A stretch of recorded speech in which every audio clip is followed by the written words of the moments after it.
కూడా దీని మీద కొంచెం దృష్టి పెట్టాలని కూడా వారు భావిస్తున్నారు.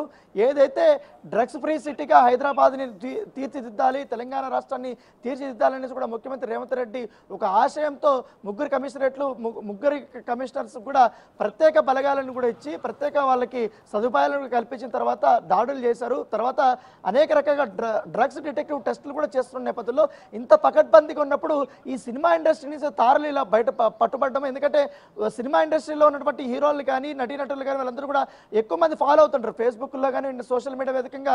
వాళ్ళు చేసే ప్రతి ఒక్క యాక్టివిటీకి ఫ్యాన్స్ నుంచి అదే స్పందన ఉంటుంది. సో ఎక్కువ ఫాలో అవుతుంటారు కాబట్టి వీళ్ళు తప్పు చేసినప్పుడు ఆ ప్రభావం అనేది సమాజం మీద కూడా పడే అవకాశం ఉంది. ప్రజలు కూడా దాన్ని తప్పుదో పట్టే అవకాశాలు ఉన్నటువంటి నేపథ్యంలో వీళ్ళను కూడా అంతే బాధ్యత ఉండాలని కూడా గవర్నమెంట్ కూడా చెప్పింది. దాని తగ్గట్టుగా చర్యలు తీసుకోవాలని కూడా ఇప్పటికే ముఖ్యమంత్రి చిరంజీవితో భేటీ అయినప్పుడు కూడా చెప్పారు. తర్వాత ప్రొడ్యూసర్తో భేటీ అయినప్పుడు కూడా ఇదే విషయాన్ని ఆయన చాలా స్పష్టంగా చెప్పారు. ఇప్పుడు హేమాకి సంబంధించిన ఆరోపణలు వచ్చాయి కాబట్టి ఇప్పుడు ఇండస్ట్రీ హేమా పైన ఎలా స్పందిస్తుంది అనేది ఒక క్వశ్చన్ మార్క్ ఏమన్నారు. రైట్, థ్యాంక్ యూ రానా. కొంచెం టమాటాలు, కొత్తిమీర, కరివేపాకు, పచ్చిమిరపకాయలు, కొంచెం గీ, కొంచెం అల్లం వెల్లిపాయ పేస్ట్. మరి ఎవరున్నారో ఏమో నాకు తెలియదు. సో అది ఫేక్ న్యూస్ అండి, అవన్నీ నమ్మొద్దు. టాలీవుడ్లో రేవ్ పార్టీ ప్రకంపనలు. అడ్డంగా దొరికిపోయిన హేమ రేవ్లో లేనంటూ చేసిన హడావిడి నటన కామెడీ స్కిట్ల తుస్సుమంది. ఇండస్ట్రీ నుంచి ఒక్కొక్కరు బయటకు వస్తున్నారు. రేవ్లో నేను లేనంటూ చెప్తున్నారు. వారిలో ఎవరిది నిజం, ఏది వాస్తవమో అర్థం కాని పరిస్థితి. తా చెడ్డ కోతి వనమల్ల చెరిచే అనే నానుడి రేవ్ పార్టీ ప్రకంపనలకు సరిపోలుతోంది.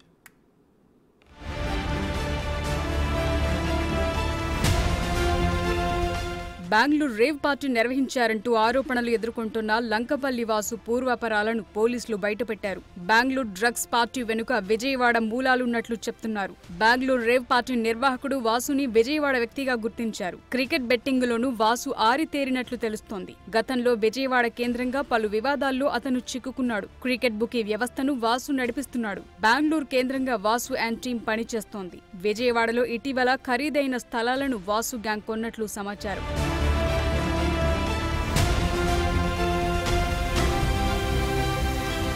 బెంగళూరు రేవ్ పార్టీలో మరో కొత్త నటి వెలుగులోకొచ్చారు. ఇద్దరు నటులను పట్టుకున్నామని బెంగళూరు సిపి చెప్పిన తరువాత మరో నటి ఎవరనే ఉత్కంఠ కొనసాగింది. ఒకరు హేమగా కన్ఫర్మ్ కాగా మరొకరు ఆశీరాయిగా తేలింది.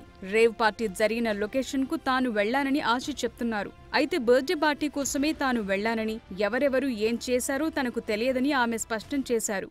I went for birthday party and I call him brother. Okay, అక్కడ బర్త్డే పార్టీ నడుస్తుంది.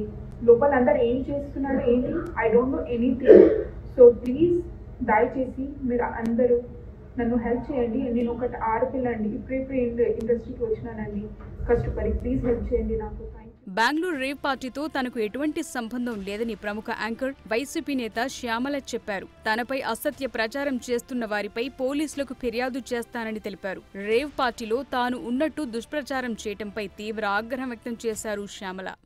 బెంగళూరు రేవ్ పార్టీ అసలు ఆ పార్టీ ఎప్పుడు జరిగిందో, ఎక్కడ జరిగిందో, అక్కడ ఎవరెవరు ఉన్నారో నాకు అసలు ఏమీ తెలియదు. కానీ అందులో నేను కూడా ఉన్నాను అంటే ఒక ఛానల్ నా పైన దుష్ప్రచారం చేస్తున్నారు, అసత్య ప్రచారం చేస్తున్నారు.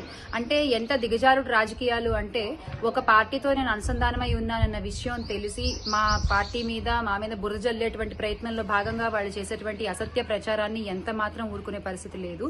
వాళ్ళ మీద న్యాయపరమైన యాక్షన్ తీసుకోవడం జరిగింది. వాళ్ళ మీద డిఫమేషన్ ఫైల్ చేయడం జరిగింది. నటి హేమ బెంగళూరు రేవ్ పార్టీ కేసులు అడ్డంగా బుక్కయ్యారు. కానీ అంతకు ముందు హేమ చేసిన డ్రామా మామూలుగా లేదు. రేవ్ పార్టీ జరిగిన ఫామ్ హౌస్ లోనే ఓ వీడియో తీసి తాను తన ఫామ్ హౌస్ లో ఉన్నట్టు కవరింగ్ చేసే ప్రయత్నం చేశారు. కానీ అది బెడిసి కొట్టింది. ఆ video background Bengaluru farm house అని తేలింది. ఇంతటితో ఆగకుండా మరో వీడియోను విడుదల చేశారు హేమ. తాను ఇంట్లోనే ఉన్నట్లు, బిర్యానీ చేస్తున్నట్లు ఓ